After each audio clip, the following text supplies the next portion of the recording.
Hello बच्चों, चलिए प्रश्न को देखते हैं। प्रश्न है, निम्नलिखित में से कौन कौन एपी अर्थात समांतर श्रेणी है। यदि कोई समांतर श्रेणी है तो इसका सार्वंतर ज्ञात कीजिए और इनके 3 और पद लिखिए।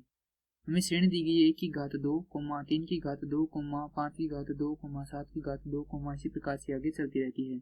हमें यह बताना है कि यह समांतर श्रेणी है या नहीं है। इसे हल करने से पहले हम मुख्य अवधारणा पर विचार करते हैं। तो इस प्रश्न के लिए जो मुख्य अवधारणा है वह हो जाएगी समांतर श्रेणी। समांतर श्रेणी। हम यहाँ पर समांतर श्रेणी की परिभाषा पर विचार करेंगे कि समांतर श्रेणी की परिभाषा क्या होती है।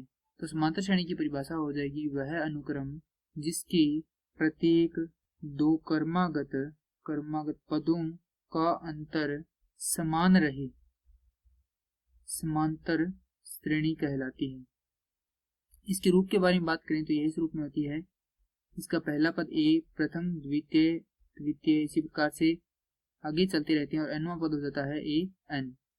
अगर जो प्रथम पद है उसे हम ए द्वारा निरूपित करते हैं, द्वितीय पद को ए जोड़ डी जहाँ पर क्या है सार्वंतर है, और तृतीय पद को ए जोड़ 2d है, 2 बार क्या करते हैं सार्वंतर को जोड़ते हैं। अगर इसी प्रकार चलती रहेगी श्रेणी तो यह nवें पद तक जाएगी। तो जो प्रथम पद है उसमें n घटाव 1 बार हम क्या करेंगे सार्वंतर को जोड़ेंगे, तब हमें जो nवां पद है वो प्राप्त होगा। अब जो श्रेणी दी गई है उसे लिखते हैं। श्रेणी है 1 की घात 2, 3 की घात 2, 5 की घात 2, 7 की घात 2, इसी प्रकार से आगे चलती रहती है।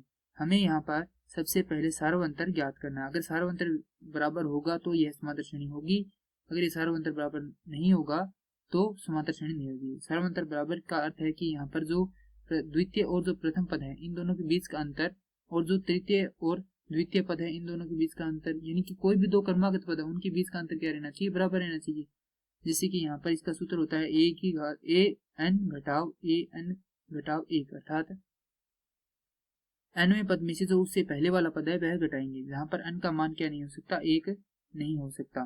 तो यहाँ पर सार्वंतर के लिए हम यदि n का मान 2 लेते हैं तो यह द्वितीय पद हो गया, उससे पहले वाला पद होगा ए प्रथम पद, और इसे हम सिद्ध करने के लिए या जांच करने के लिए क्या करेंगे, यहाँ पे तृतीय पद को भी लेंगे तो यहाँ पे क्या आएगा, द्वितीय पद आएगा। अब अगर इसे आगे हल करेंगे तो यहाँ पे द्वितीय पद है हमारे पास 3 की घात 2 घटाव प्रथम पद है 1 की घात 2, हल करेंगे तो 9 घटाव 1 अर्थात 8। अब यदि इसे हल करेंगे तो यहाँ पर तृतीय पद है हमारे पास 5 की घात 2 घटाव द्वितीय पद है 3 की घात 2, हल करेंगे तो यह होगा 25 घटाव 9 अर्थात यह होगा 16।